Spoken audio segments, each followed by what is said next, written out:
Hey skiers, it's Bob with skiessentials.com, and this is all my stuff.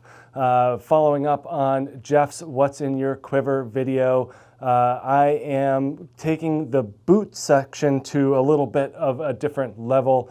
I looked it up recently, and my last quiver video was in February of 2021, so it's been a couple years. I mostly didn't focus on really sourcing skis during that time. I really kind of wanted to focus more on boots, and there is a second row back here as well. So there are some boots to go through before getting to the skis. But I just have always been a little bit more interested in differences in boots. Skis, you can give me a bent 100 and I'll be happy on pretty much anything. But my feet just have kind of more personal problems, and I like to kind of figure out what works best. And just a side note on that, you should also do the same, figure out what works best for your feet. I think that it's clearly the most important piece of gear. And that's kind of what I've spent my time on, but slowly but surely the ski wall also started to build, much to my wife's chagrin, as we do not have a whole lot of storage in our home. But regardless, it's still fun to see what's out there and get on new things and try different things, as well as bringing back some old skis as well. So still have the Superforce 9s. Haven't been out on them lately, but still love to have those as part of the collection. And I will say that I do view this more as a collection than a quiver. Quiver kind of implies that you're using and cycling through a lot of these things. A lot of skis behind me on the wall, just they simply don't get used. I don't think I've skied the Enforcer 88 or the 100 since the last video, which is pretty fun in its own right because they are staying very fresh and ready to go. But yeah, let's jump into it with the boots here. Basically, if you give me a 130 Flex mid-volume boot, I'll be pretty happy in a 27.5. This is a Salomon S Pro 120 BOA. This was kind of the first BOA boot that kind of made its rounds, at least in our neck of the woods here. So this was the first one that I got on. And, you know, I've always been into that Salomon 120, 130 mid-volume fit. So it was interesting to see how that same boot got along with the BOA closure system. And for the most part, it's just fine. You know, again, there's not anything about this BOA that is leaps and bounds better or worse than buckles. It's really how you view it and how you kind of feel about it. I kind of like setting it and leaving it in a comfortable spot because I do have instep and forefoot width issues. So for me, it makes it easier to just kind of find an easy place to be and then just easy to cinch and loosen, as it were.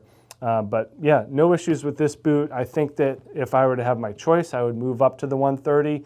I definitely have skied this in some more spring conditions, and that's where you notice the difference between 120 and 130 the most, I feel, is in kind of a warmer environment. So this 120 definitely works better for me at 225 pounds when it's cold. Take advantage of that stiffness. But I really like this thing, super comfy, easy to use. And I'm gonna try to just put these on the ground as Jeff did and move on from there. I'm sure I'll make a big pile, but that's fine. This is a 2024 Lange RS 130 mid-volume.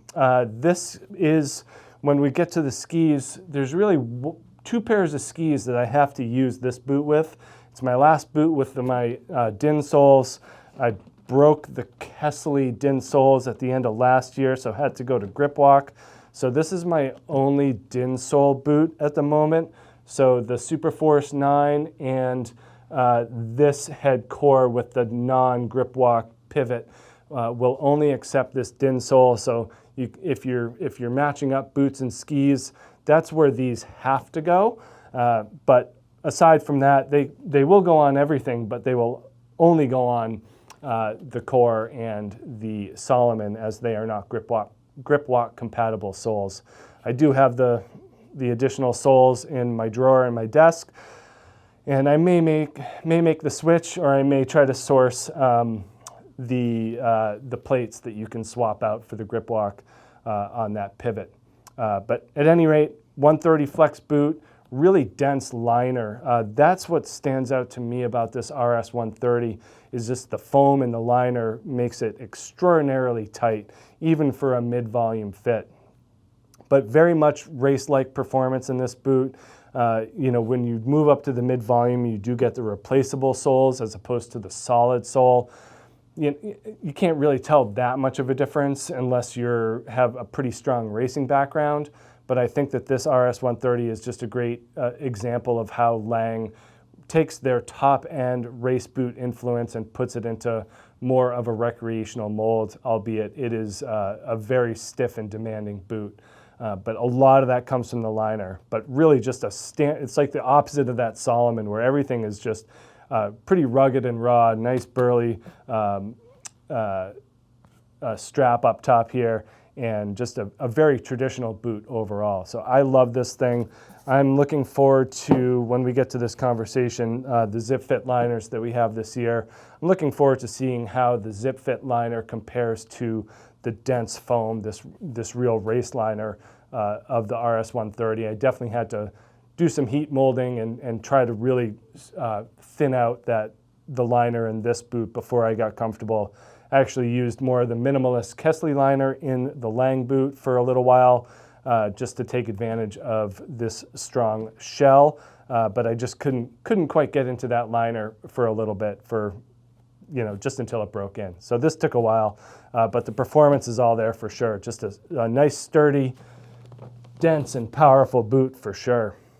And then moving on with the Langes, this Shadow 130, this is one of two low volume boots I have up here. So this and this new Salomon Shift Alpha is also a low volume boot.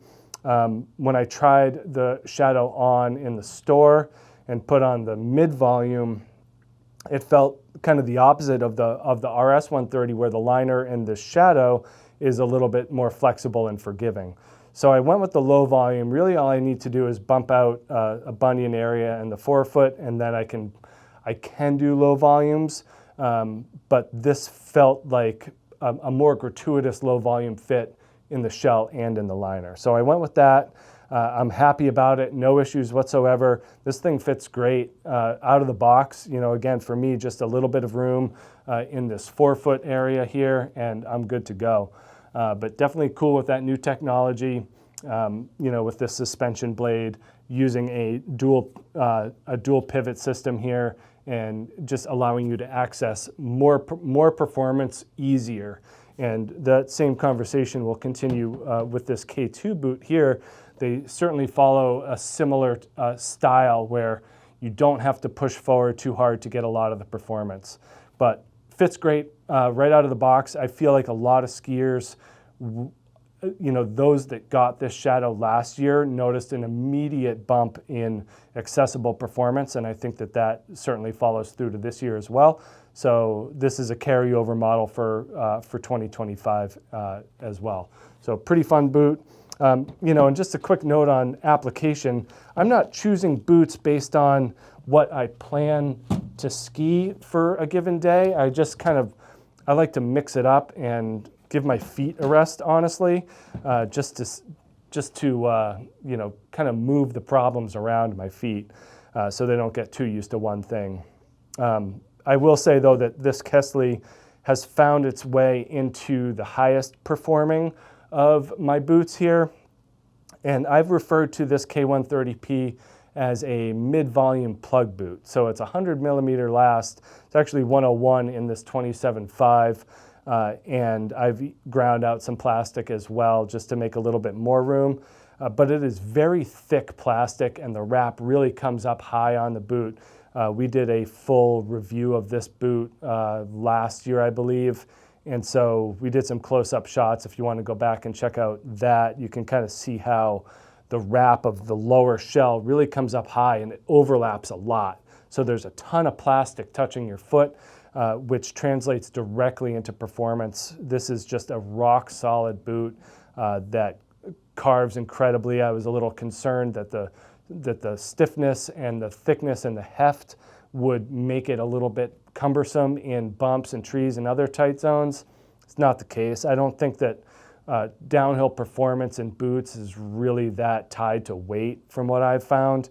You know, lighter boots are maybe a little bit quicker, but overall, I think that when you're looking at the sturdiness standpoint, something like this Kastle really stands out. Even versus a Lange RS 130, there's just something about the thickness of the plastic and the amount of overlap in this Kastle that makes a big difference. And then it has more of a minimalistic liner as well, so it's kind of a thinner, lower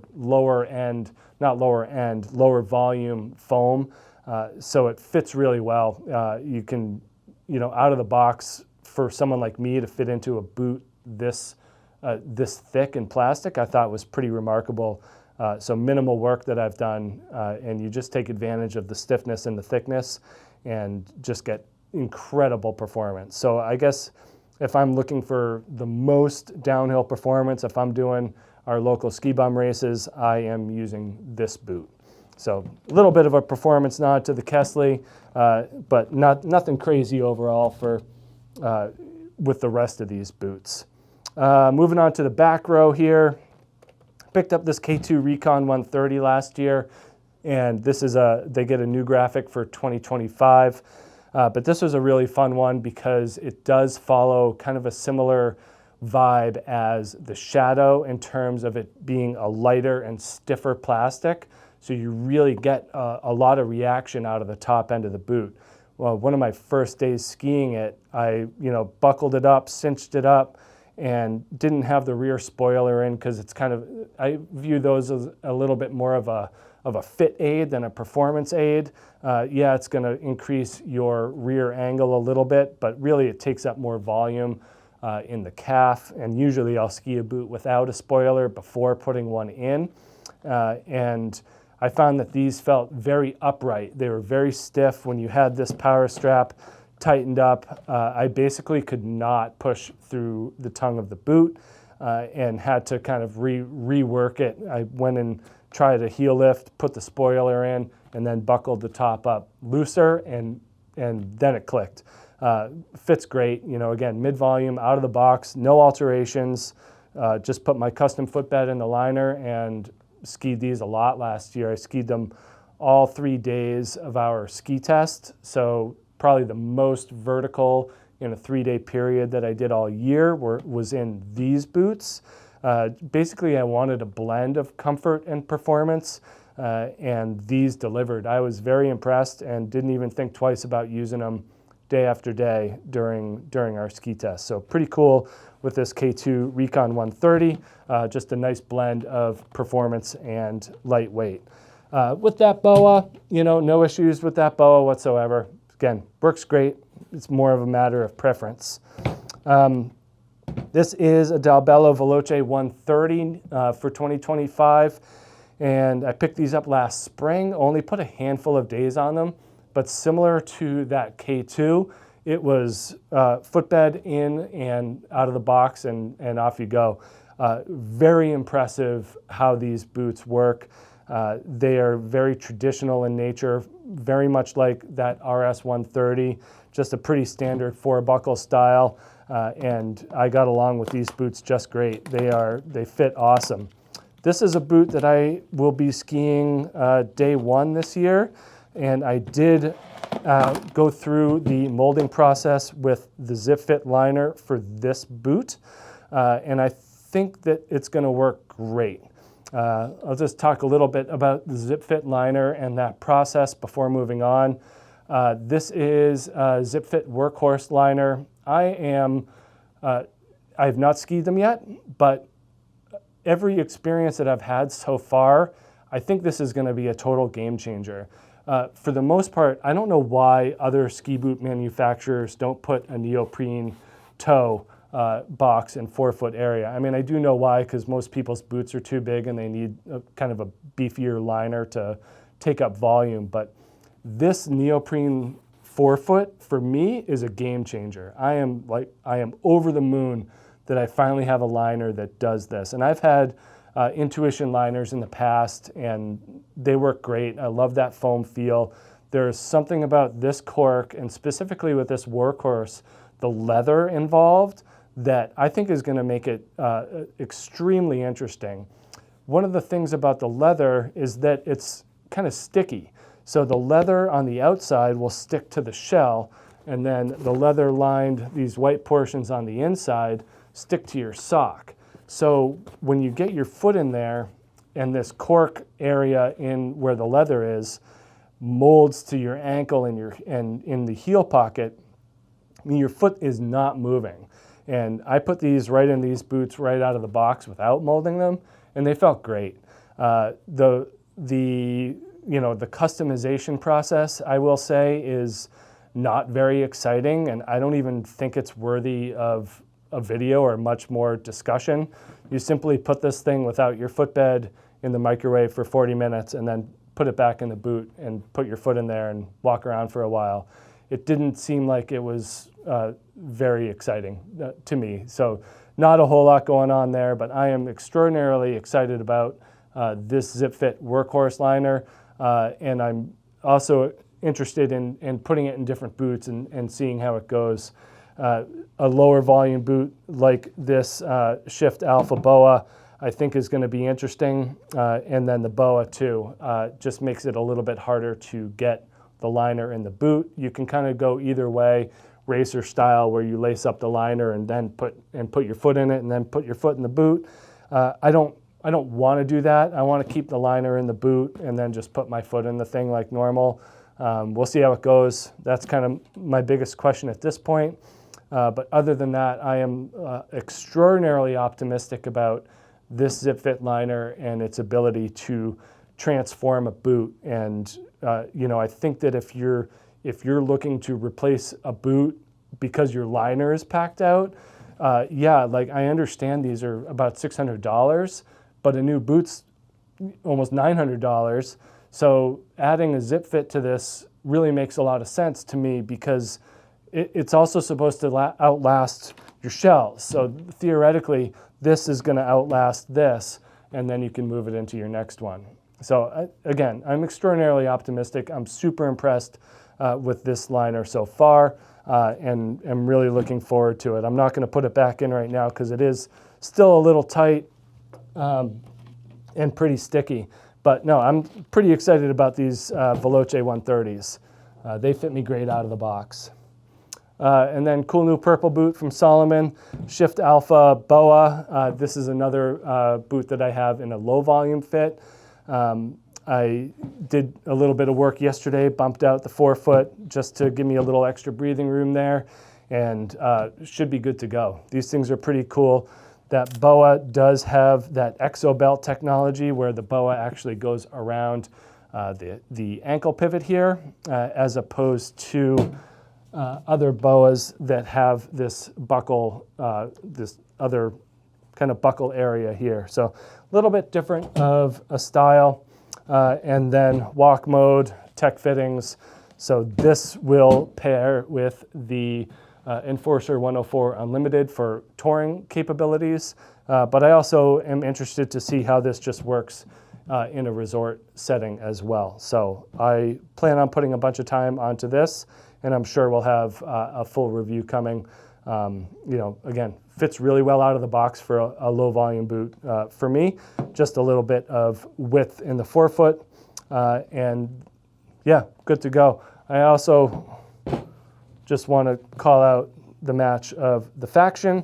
So you'll probably see me on Salomon boots and Faction skis as well. So that's my boots. It's a lot of boots. Again, I like them not because they're very different. They're all really in the same category, but it's always interesting to see how different boots fit and break in through the year. So I kind of like to switch it up in the boot world and just see how fit and performance matters or doesn't matter for these different boots. But yeah, pretty much all 130 mid-volume boots and a 27.5, and I'm pretty good to go. Yeah, move on to skis, I guess. This is a returning ski here from my 2021 video. See, Salomon Superforce 9 2S in a Power 8 length, which equates to a 203. 62 millimeters underfoot, and this thing is just a classic. It's a beauty. That Superforce series, when I was in high school and in college, was really sought after. Pretty sure this is a 97 or a 98, and it is very interesting because it's like the polar opposite of something you would have on the wider side of your collection, in that you really have to ski more two-footed to get this thing to turn. Whenever you get on a ski that's this straight, after being on shape skis and wide skis for a number of years, it's like a time machine. You really have to adjust your brain to go back to the mid to late 90s and readjust your ski style. And fortunately, you know, those were a lot of my formative years in skiing, so I feel like I still have that muscle memory. I feel like if you took, you know, someone like Matt, who works with us, and hopefully he'll share his quiver as well, that did not grow up on straight skis, that they would have a much more difficult time making this thing kind of do what it's meant to do. And, you know, even though, and this is another good example of a ski that basically has an incredibly long turn radius. I don't even think they measure what a radius was for this ski back in the day. But if for a ski that has a long radius, this ski excels in short turns. So that's kind of something that we talk about a lot, where you get a wider ski with a 30-meter radius, and it's really easy to throw sideways. It doesn't just carve long arcs.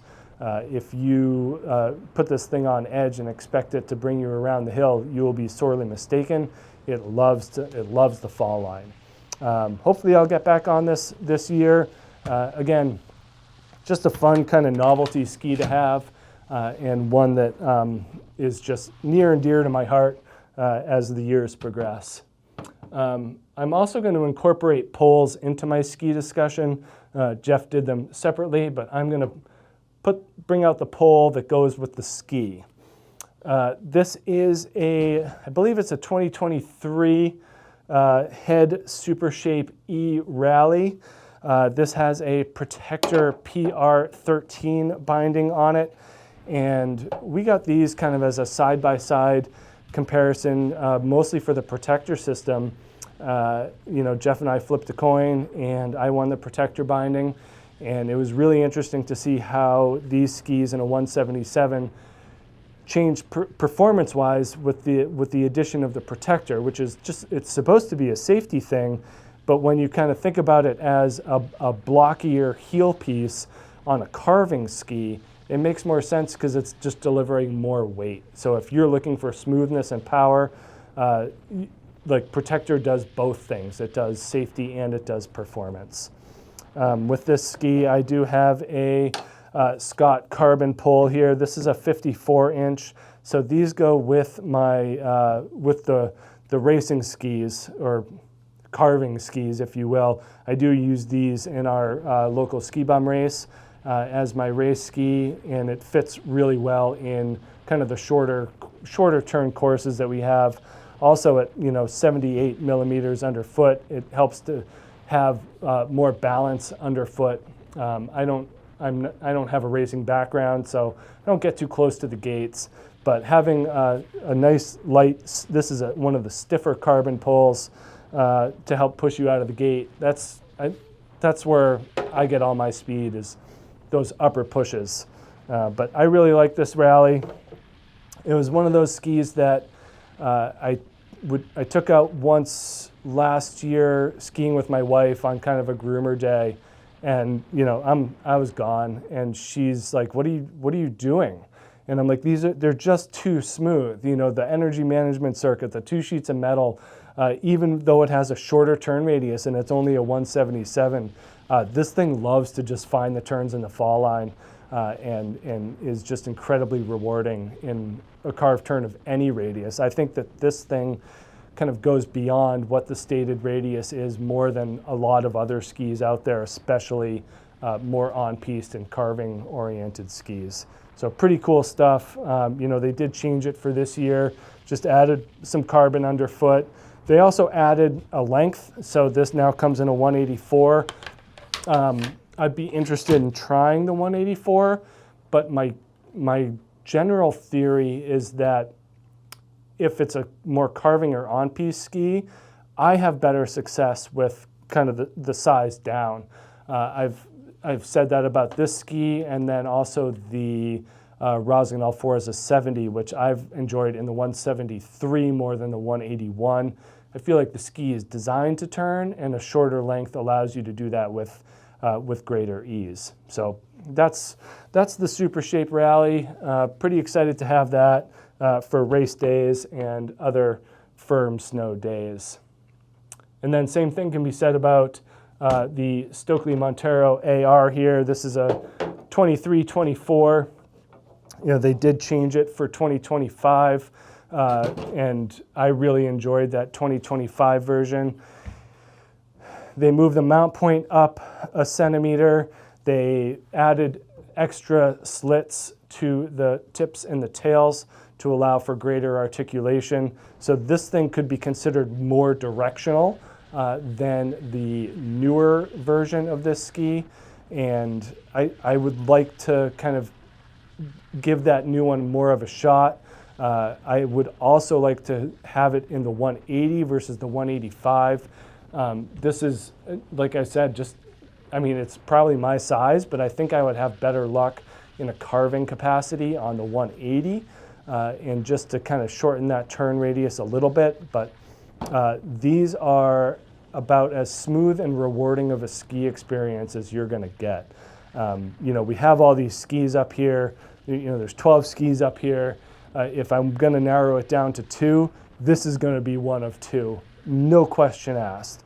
I absolutely love this AR, and it's a similar experience to that head where you're just going faster than everybody else on the mountain, and it doesn't feel like it. So it's scary on one hand, but it's also really fun on another hand, where you're just, I mean, it's just like a fighter jet. I mean, it's unbelievable how well this thing performs and handles at speed. Incredibly smooth, incredibly quiet. I have a Armada branded STH16 binding on here. Looks pretty sharp. And yeah, nothing wrong with this setup here. I have had it out on days where it's 6 inches of snow on top of, you know, that material, and this thing does great. The versatility is amazing on trail. I think that there are certain limitations for sure when you try to take it out into bumps and trees and other kind of more technical zones where you have to make quicker turns. It's a little bit on the heavy side, and it does not love fresh and soft snow. There's just a lot of camber here, and you know, pretty thick sidewalls. So you are fighting against the ski if you're looking for any type of true versatility. You know, if you're looking for a ski in the mid-80s that's more versatile, those options exist. You know, a Dynastar M Pro 85, Salomon Stance 84 come to mind as having decent enough on-trail capabilities without getting too crazy.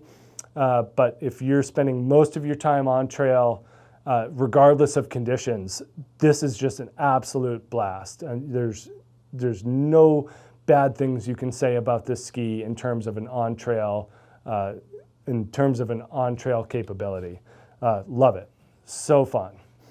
But yeah, I might not take these poles out all the time for a Montero day, but I do think that they work great for. You know, I have skied that Montero in our ski bum circuit as well. In that case, I'll bring these poles. And this next ski here, this Nordica Enforcer 88, this was featured in my 2021 video. This is a 2020. This is the first year of the Enforcer 88s, and I have a Marker Jester 18 Pro on it because why not?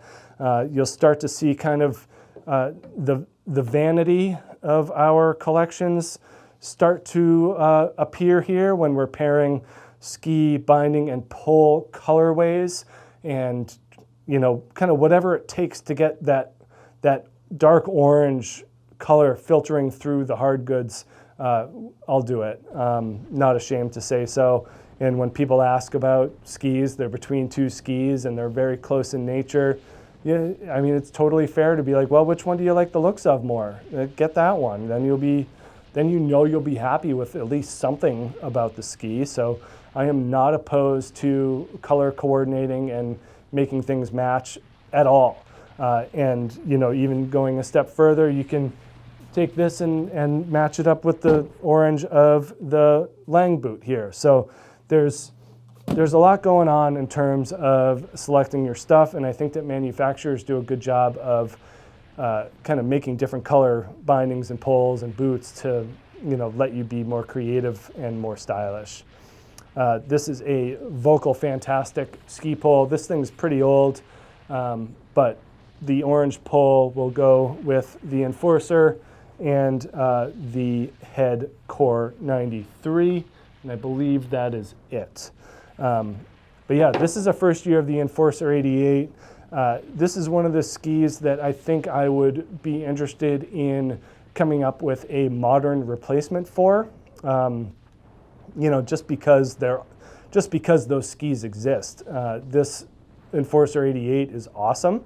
It is stiff and powerful and versatile, and anytime you're taking the narrow version of a freeride ski, you're adding off-trail capabilities to it. But there's new stuff that I'm interested in.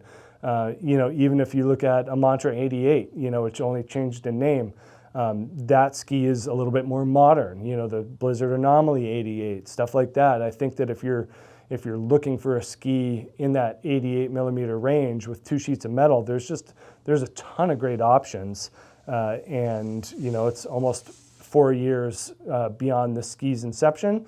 So maybe time for a change. I will say that I am also trying to make it as big of an effort as possible to mount a ski with a binding and then leave it, and not part out bindings from skis and not selling them. If there's someone on staff or someone that needs a pair of skis, I will donate. But I don't sell stuff and I don't part out stuff. I'm trying my best to keep that as part of my philosophy. These are put together in a specific way, and as vain as that sounds, that's how I want it. So, that's a big reason behind this. Who needs a Jester 18 Pro? Not me, but looks great on this ski, so I'm getting it. But yeah, I think there's an upgrade to be had here, although, I got this thing tuned and then put it away, and I mean, it's ready to go. So I'm pretty excited, get on that. It is just, it's on the stiff side, and there are newer skis that kind of fall in line with that thing. So no issues. Up next, a 2023, I believe, Atomic Bent 90. This has a Atomic Strive 16 binding on it. The Strive 16 at this point was not multi-norm like we see on the Bent 100 and the Declivity 102. So a little bit different of a binding. This one is grip lock only. We got these skis, when the Bent 90s first came out, and right away became clear that this was going to be an awesome mogul and tree ski for here in Vermont. For someone like myself at 6'2", 225, in this 184, there's not a whole lot else that it excels in. For me, I think that when you're thinking about the skiing population as a whole, and you're thinking about intermediates and progressing skiers, teenagers that are looking for something to kick around on bumps and trees and off trail and park, then this Bent 90 makes a lot of sense. But if you're a heavier and more aggressive skier and you're expecting Enforcer 88-like performance on a groomer out of a Bent 90, you're going to be a little bit disappointed. But that does not take anything away from its mogul and tree skiing performance. It is super light, it is extremely flexible, and 100% agile. I would say that if I were going to enter the Bear Mountain Mogul Challenge or the Bust and Burn at Sunday River, this would be my competition mogul ski. Even though that Force 9 would be pretty fun to show up on, I would, at my age, at 47 years old, I'd feel a lot more comfortable on a bent 90 in a competition mogul course. I think these are the best mogul skis at this range, and that's what's keeping them around for me, is that mogul and tight tree performance. Here in Vermont, we have a lot of bumps in trees. So again, that you can actually find like pretty good lines in our glades here at Stowe, and that's where bent 90 excels. But there's just, for me, there's no way you're getting, outstanding groomer performance on a bent 90, and that's fine. That's part of why multiple skis exist, but I think that the target audience is just not going to need or want that level of groomer performance, and that's fine. If you are looking for a nice, easy, light ski to mix bumps, park, trees, light powder, and softer groomers, then this thing's awesome. It's also an extraordinarily good deal, especially right now in the 2024 versions, just to put a plug in for our sales. You can get these at a great price right now. They have not changed since, except for graphics. So a nice opportunity there. Another ski that goes along with my orange fantastic pole here is the Headcore 93.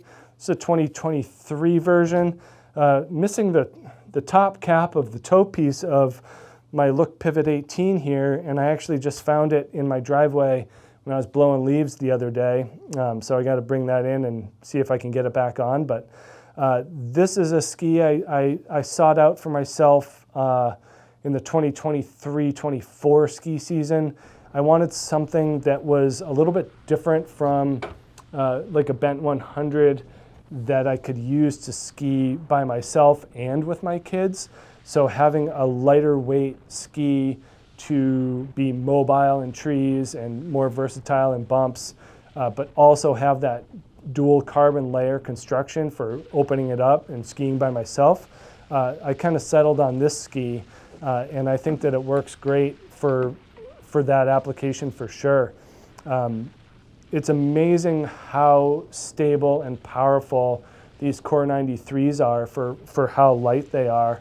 And I think that the pivot works great here because you're taking advantage of more flex. If you put a different binding on here, if you put a strive or something on this, or an attack, that heel piece, that mounting zone is just that much longer, and it creates just a little bit flatter of a spot underfoot and makes it even stiffer. I think you got to do what you can to take the stiffness out of this ski. So I think a pivot works extraordinarily well on a ski like the Core 93. But I love the versatility here. It really works great for here in Vermont. Mid-90s is an awesome place to be. And I've always really enjoyed the feeling and the energy of carbon in skis, whether it's a Headcore or a DPS. I've just been a little bit, I guess I'm just impressed at how well they work for how light they are. Nothing's gonna ultimately substitute the dampness and power of metal in a ski, but these come close, and if you're looking for a weight savings, then I think that something like a Core 93 makes a lot of sense. These just have gotten new graphics since then, if you're looking for something to really mix attributes, that I think this is an awesome ski, and I've enjoyed a lot of days on this as kind of it shows. And I will say that back in when Cores first came out and they didn't have a top sheet, dedicated top sheet, we did see peeling and cracking, but I have put, I would say 50 to 60 hard days on this thing, and it has held up remarkably well. So I don't think that any of those initial issues that Core skis were having have filtered into the newer constructions. Now we got a new one for me for 2025.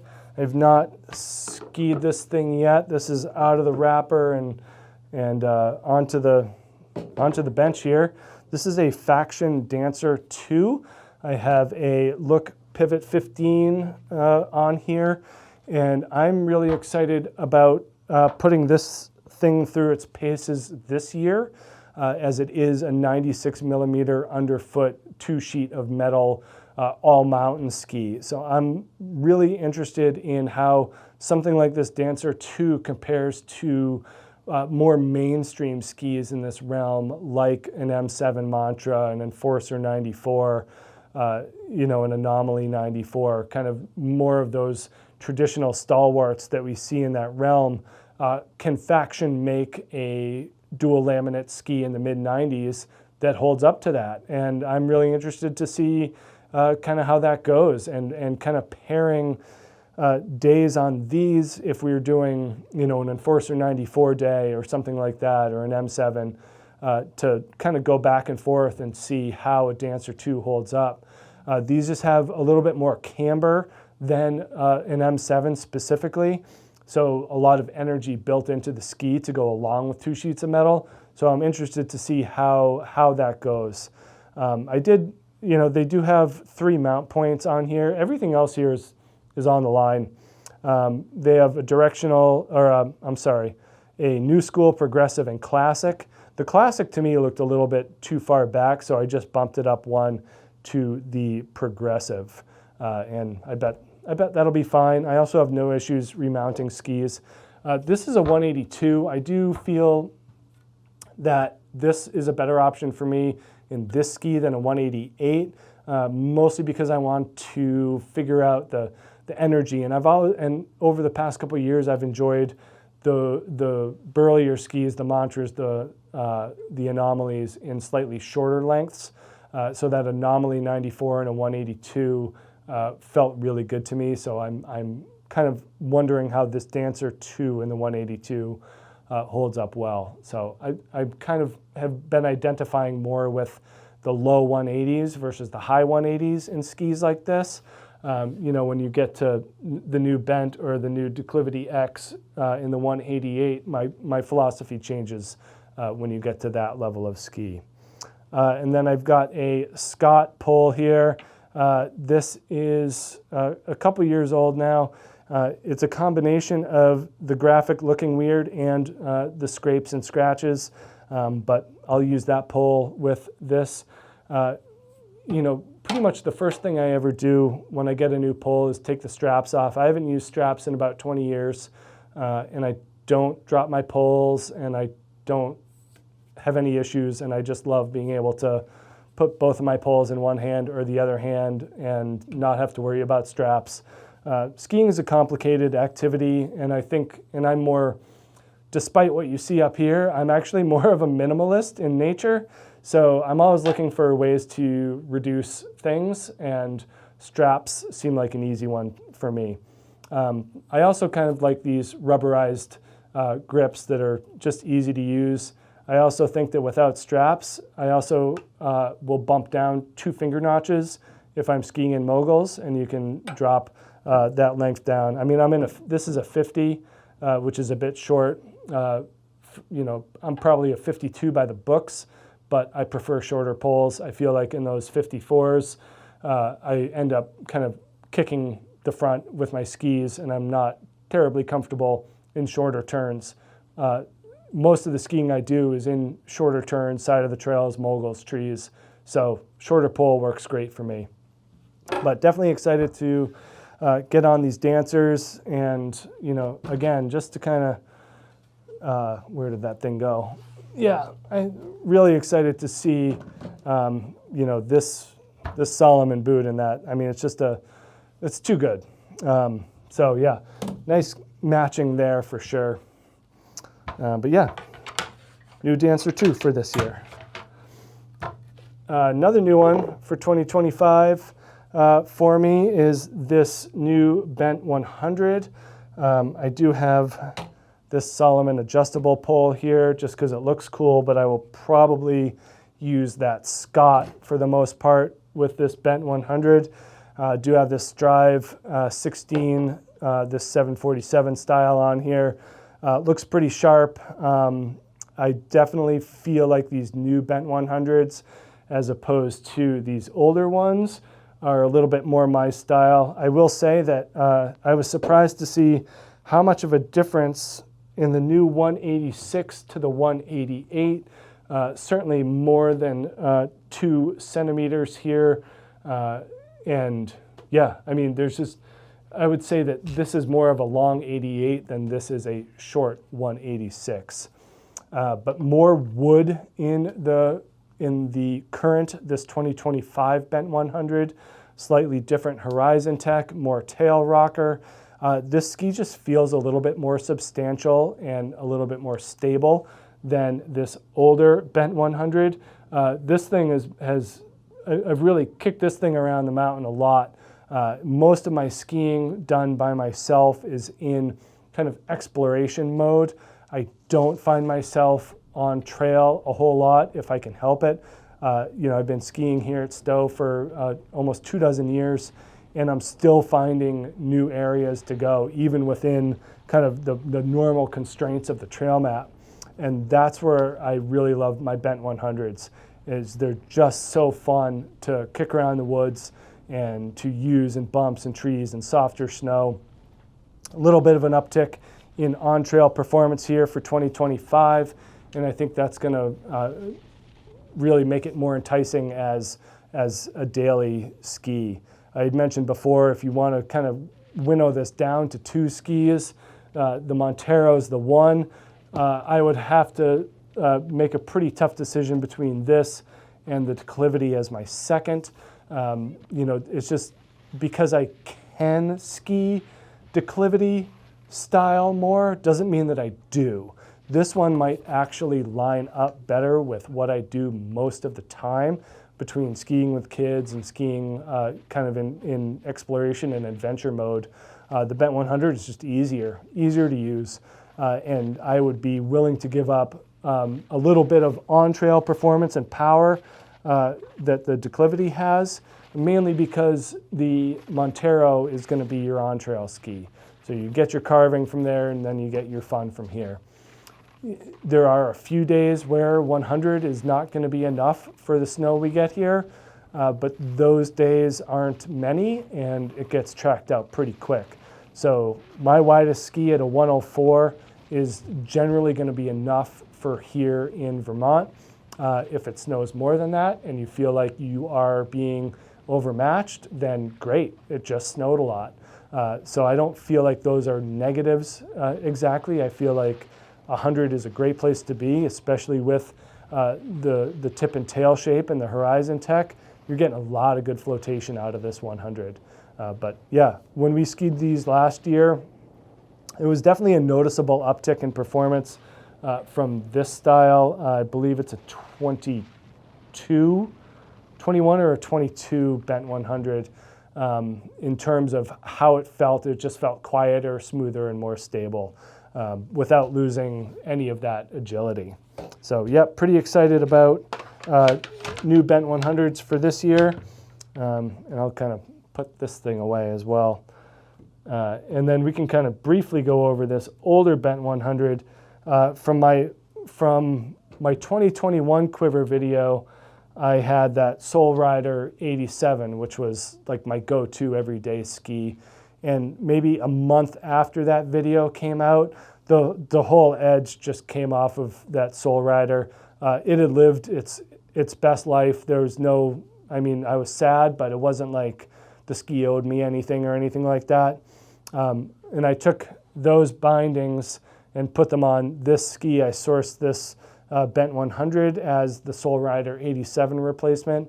And aside from kind of a little bit of a lack of quickness and pep out of the turn, I was very happy with this bent 100. And obviously it kept me coming back for more. But you know, this is certainly was my kick around ski here at the mountain for a couple years. Just an easy ski to grab and go, especially if you're with the family or skiing with friends, and you just kind of, you don't know what you're going to get that day. The bent 100 is awesome. And you know, certainly we get our fair share of firm groomer days, and I'm not reaching for this ski on those days. There's other things. And if you kind of end up on a bent 100 on a firm groomer day, then have fun with it. You know, throw it sideways, get your skids going. You don't have to get this thing up on edge and carve a clean, pure turn if the conditions aren't allowing it. It's just, why fight it? Alter your style for the conditions as opposed to really fighting to make this ski do something that it's not designed to do. So I think that having this even for those days, the challenge is finding fun in it. And I feel like whether you're switching it up and trying backward stuff, or just again throwing it sideways and seeing how far you can ride a slash turn on firm snow, like there's nothing wrong with that. Just do it and have fun, and don't complain that this thing doesn't carve as well as a Enforcer 100 or a Mantra. It's not the thing. So a lot of it is in your attitude and how you go about adjusting your skiing style to the conditions, regardless of what you're on. But in the bumps and trees and more open snow, this thing's awesome. And if you're more creative and more playful, then so much the better. Just an incredibly fun and versatile ski. And yeah, I think that having the new one makes a lot of sense because it does just uptick that performance just that much more, a little bit more confident. Had this ski in the previous video too, have not skied it since. So this is I believe it's a 2022 Nordica Enforcer 100. Got a pivot 14 on here. This is a 191. It is a lot of ski, whereas this thing is more of the fighter jet. This is kind of like, a 747, capable of extreme smoothness at higher speeds. You're losing a little bit of agility, and especially when compared to bent 100 or even the next ski at Declivity 102. But that said, if you are looking to be more aggressive and more fall line oriented and just plow through everything, this old school Nordica Enforcer 100 is awesome.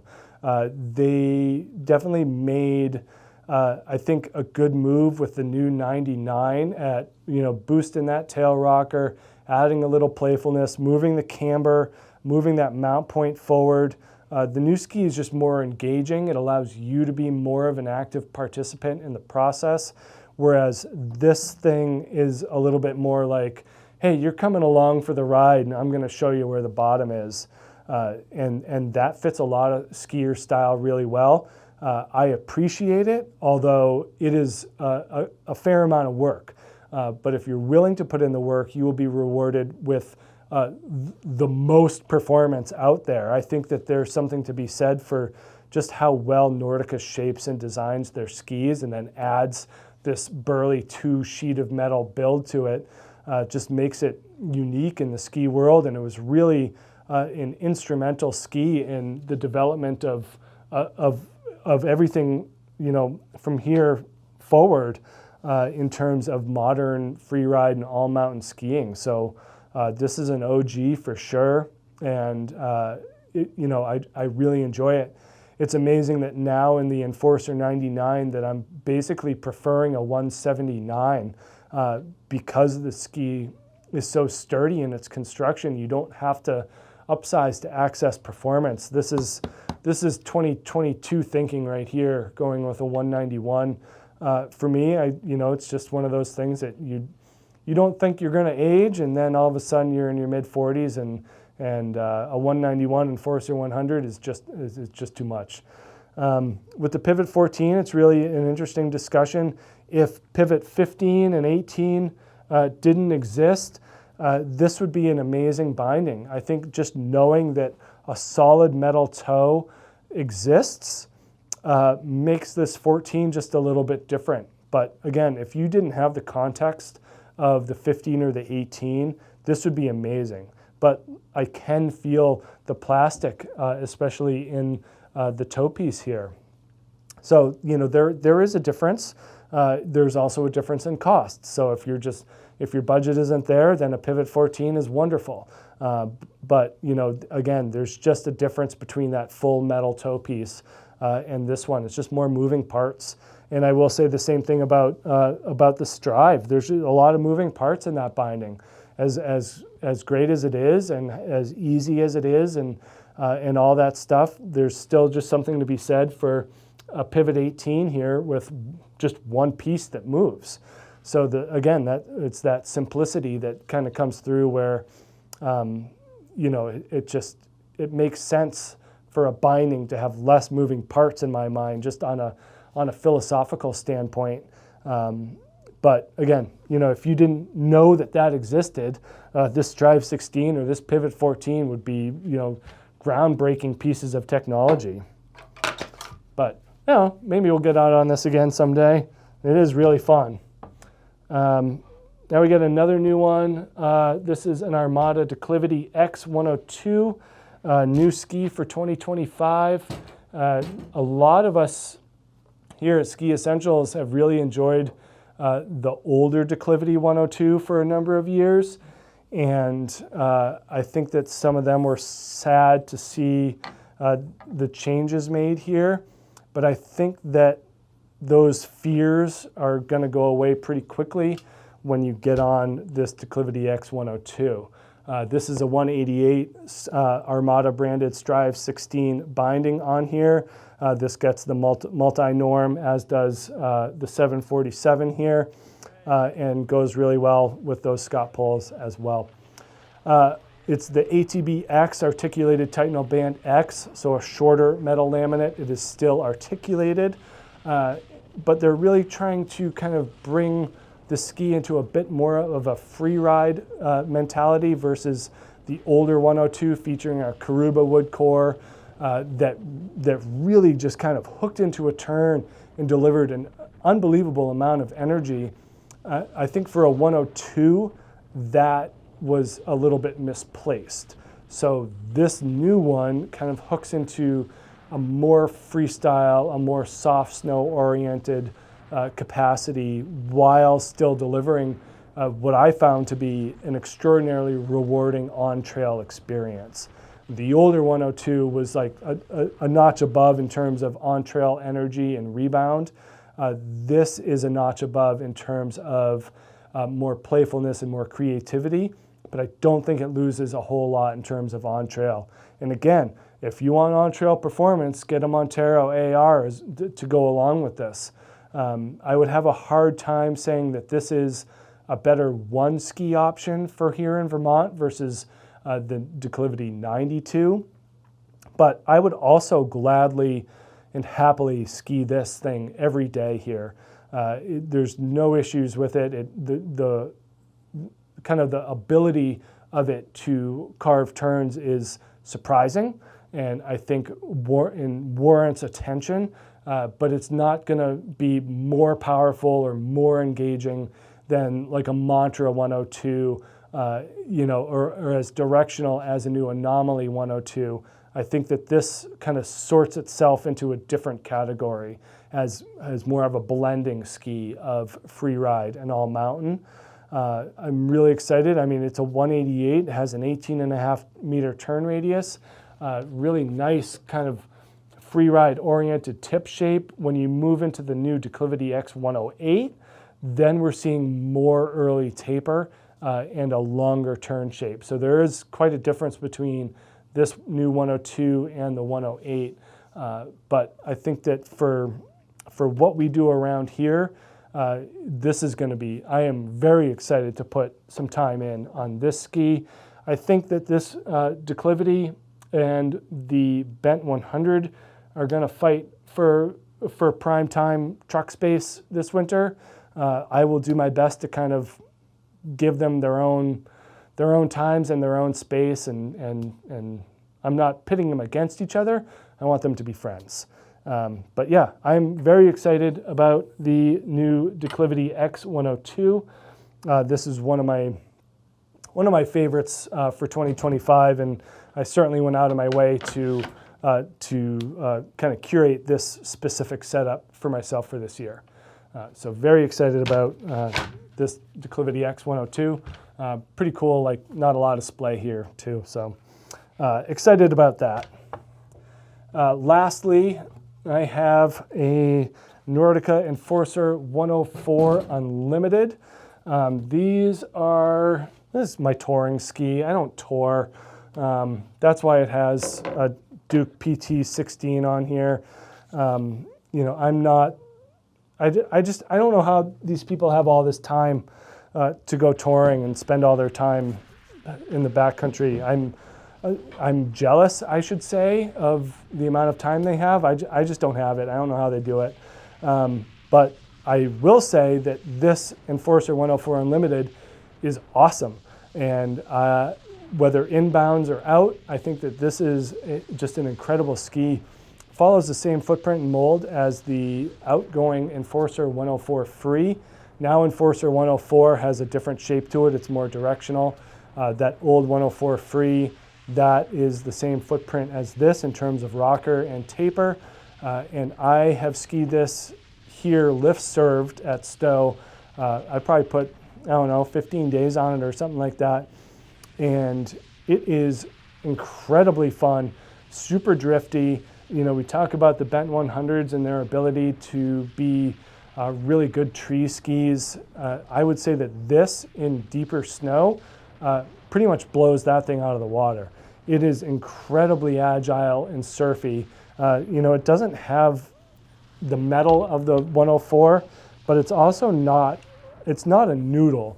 It is a little bit stiffer than the Bents due to the carbon stringers in here, so you do get good energy and good rebound, but you get the full benefit of that Enforcer 104 shape just in a different flex and a different energy style. So, you know, this is the pairing here with these Salomon adjustable poles. You know, any boot with tech fittings and touring mechanisms will work fine here. Like, this is a very heavy touring setup for sure. This does not jive with my minimalist nature. You know, I guess I should have brought my cross-country skis, but I kind of have, you know, my cross-country skis, which I like for just shuffling along Nordic style, and then this, and I don't have anything in between, and I don't really want anything in between. I feel like the Nordic skiing is a great way to get out and enjoy nature and get exercise.